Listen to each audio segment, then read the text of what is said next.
At ayan, magandang araw mga guys. Ayan nga yung nakikita niyo yan, ang picture na yan dyan sa aking likuran ay yan yung nagpa-viral ngayon sa mga social media platform, sa Facebook, sa mga na pinopost ng mga taong naapektuhan or naging concern or naawa dun sa ikakasal, o 'di ba?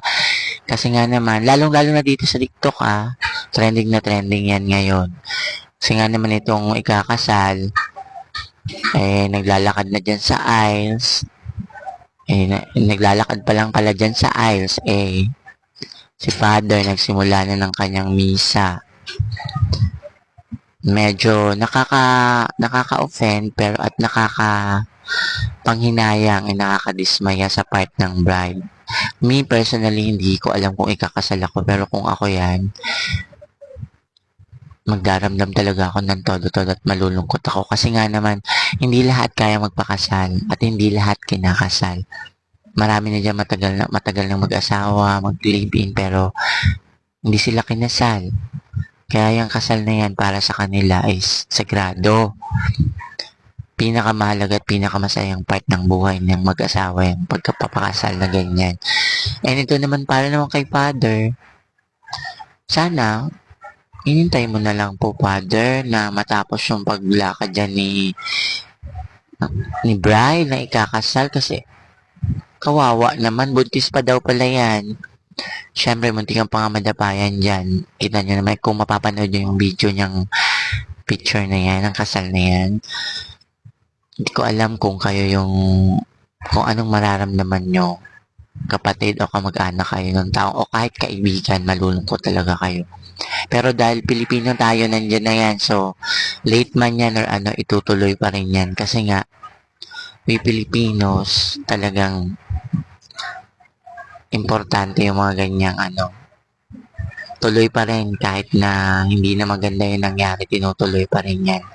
For the sake na matapos yung event at maisakatuparan. Siyempre, gumastos na yung pamilya niyan, yung bawat partido ng lalaki at ng babae. Hello, hindi ganun kadaling maka-afford ng ganyan. Kaya sana, Father, shoutout po sa'yo, sana, hintay nyo na lang po. Kawawa naman sila. Naintindihan ko naman, may schedule kayo at bawal ma-delay ang mga misa at sa mga ninyo, nandiyan na po yan Hindi ako magsasalita ng pangit, pero siguro kung artista yan, maghihintay po kayo ng matagal. Politiko, hayaan yung malate kayo kahit 5 oras kayong malate.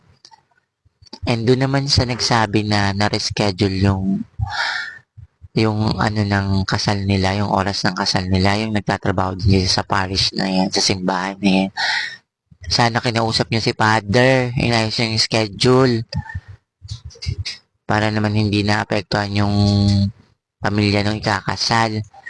Sabi-sabi kayo na ganyang oras na, binago ninyo, ginawa nyo 9:30 instead ng 8:30. Yung ikakasal dumating daw ng 9:13, tapos ganyan yung nangyari. Kakaawa naman, nagmamadali pa. Buti lang sana kung nakapaayan, hindi na nakapambahay. Tingnan nyo naman yung itsura niya dyan. Kung napanood nyo yung video, madapa-dapa pa siya dyan. Kamamadali. Nagsisermon na si Father, naglalakad pa siya dyan sa Pero okay lang, congratulations sa inyong dalawa. Happy wedding. Babush!